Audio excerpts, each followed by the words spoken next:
Well, it's the name of the game for every single distance runner, whether you've been at it for a long time or you're brand new. We want to figure out, how do we run faster for longer? Or if you're brand new, how do we just run for a little bit longer? Today, I want to have a look at 3 proven ways that you as an athlete of any level can improve that element of your running performance. Before we get into the 3 ways, it's important to note that one of the most common mistakes for any new distance runner is the intensity with which they get involved in the running training.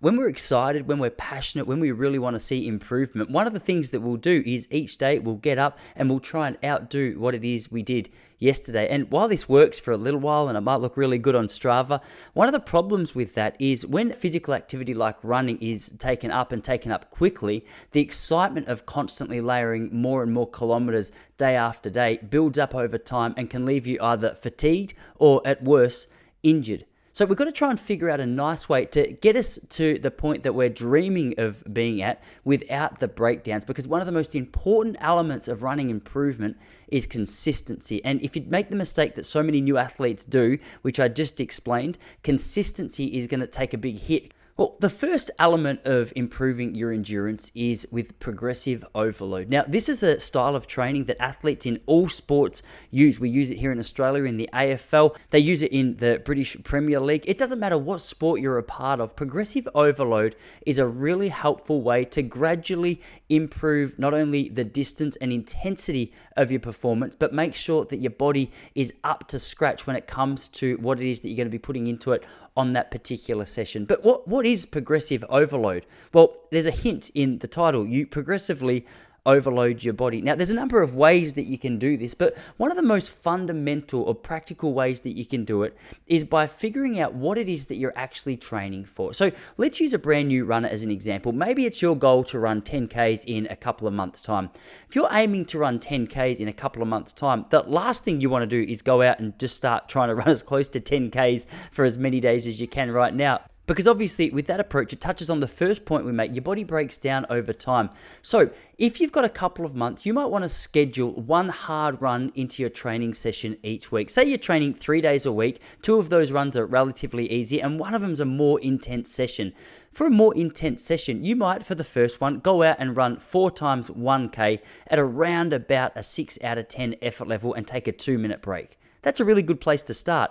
But using progressive overload, the following week you'd go out and you'd do 5 times that 1K at your half marathon pace or a 6 out of 10 effort level, and you might take 90 seconds recovery. So you're gradually increasing the intensity of the run while reducing the recovery. So as you're getting fitter, your body's not only running faster, but it's being forced to recover at a more quick pace, so that over the course of a few weeks, your body is unrecognizable, or at the very least, a lot fitter than what it was when you first started this process. Now, it's hard to do a one brush stroke to cover all bases when it comes to progressive overload, and it really does change depending on your current fitness level, what your goals are, and when your goal is. So if you have any questions about how to approach or how to implement progressive overload based on what it is that your goals are, feel free to jump on board our training hub over at Relaxed Running. It's only $5 a month US, and there you can start a coaching thread with me where we can go back and forth about the best way to implement the relevant training and the relevant duration for that training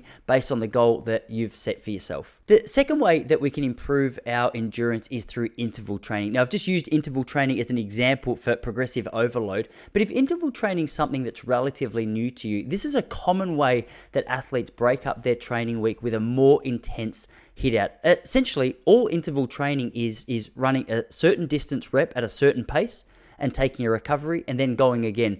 Now, naturally, the course of a session like this with the breaks and the recovery requires you to run at a faster pace than what you're going to be out there running for your easy runs.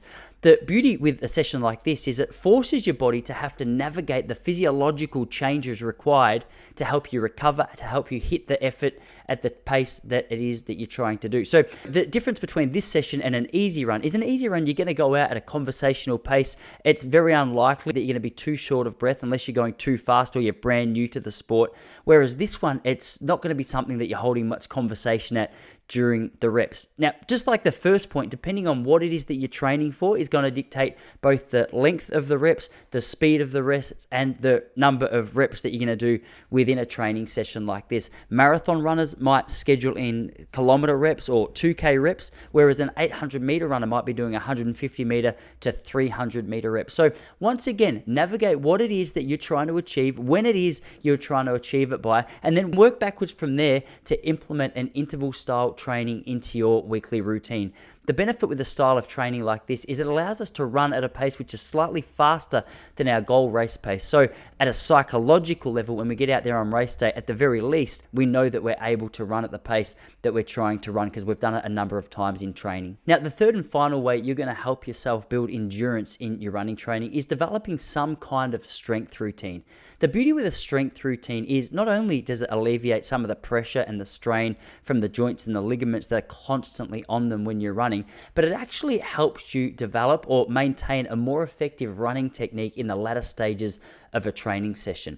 Obviously, over the course of a longer training run, your body is going to go into depletion a lot quicker if your muscles aren't strong enough to maintain the pressure that's being placed on your body. So have a chat to a qualified strength coach or do some research about how distance runners implement strength routines into their training programs. It can be anything from a Pilates style training routine to a structured weights routine in the gym. Something like that can be done 2 to 3 times a week, depending on the race that you're training for and depending on the intensity or the block of training that you're currently in. If you want a more in-depth overview or some closer attention paid to your training personally, as I said, the Training Hub is the place to get that. For only $5 US a month, you can get a coaching thread with me there where I can look at your training questions, any problems or any concerns that might have come up. Guys, I hope that's helpful. The main prompt for you or main encouragement is to stay consistent, keep showing up, because like anything, if you can lay down training week after week and month after month,